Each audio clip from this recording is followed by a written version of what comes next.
അപ്പോൾ ഏത് വീട്ടിലും ഒരു വിരുന്നിന് നിങ്ങൾ ക്ഷണിക്കപ്പെട്ടാൽ ആ ബൈബിൾ സംഭവം നടക്കുന്ന കാലഘട്ടത്തിലെ പശ്ചാത്തലങ്ങളിൽ ഇങ്ങനെ രണ്ട് അടിമകളുണ്ടാവും. ഒരാൾ ചെരുപ്പിൻ്റെ വാറഴിക്കുന്ന ആളും മറ്റേ ആൾ കാല് കഴുകുന്ന ആളും. ഈ കാല് കഴുകുന്ന ആളാണ് ഏറ്റവും വിലയില്ലാത്ത അടിമ.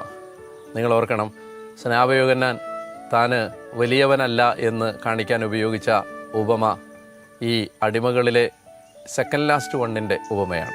ചെരുപ്പിൻ്റെ വാറഴിക്കാൻ പോലും യോഗ്യനല്ല എന്നത്. ക്രിസ്തു തന്നെ കൊണ്ട് നിർത്തുന്നത് ഈ അവസാനത്തെ അടിമയുടെ സ്ഥാനത്താണ്, കാല് കഴുകുന്ന ആ അടിമ. ഈ പ്രപഞ്ചം മുഴുവൻ സൃഷ്ടിച്ച ദൈവം എല്ലാം ആരിലൂടെ ഉണ്ടായോ, എല്ലാറ്റിൻ്റെ അധിപൻ ആരാണോ ആ സർവശക്തനായ ദൈവം തൻ്റെ സൃഷ്ടിയായ ഈ മണ്ണിൻ്റെ മുമ്പിൽ, ഈ മണ്ണ് കൊണ്ട് മനഞ്ഞുണ്ടാക്കിയ പൊടിയും കീടവും ചാരവുമായ ഈ മനുഷ്യൻ്റെ മുമ്പിൽ മുട്ടുകൾ മടക്കി അവരുടെ കാല് കഴുകുന്ന, നമുക്ക് മനുഷ്യ ബുദ്ധിക്ക് ഒരിക്കലും സങ്കല്പിക്കാനാവാത്ത ആ എളിമയുടെ തലത്തിലേക്ക് ഇറങ്ങി വരുന്ന ആ രംഗം, ഇതാണ് യഥാർത്ഥത്തിൽ കുർബാനയുടെ മർമ്മം. ഒരു മനുഷ്യൻ തൻ്റെ എല്ലാ സാധ്യതകളും ഉപയോഗിച്ച് സ്നേഹിക്കാനാണ് വിശുദ്ധ കുർബാന ദൈവം നമുക്ക് തന്നത്.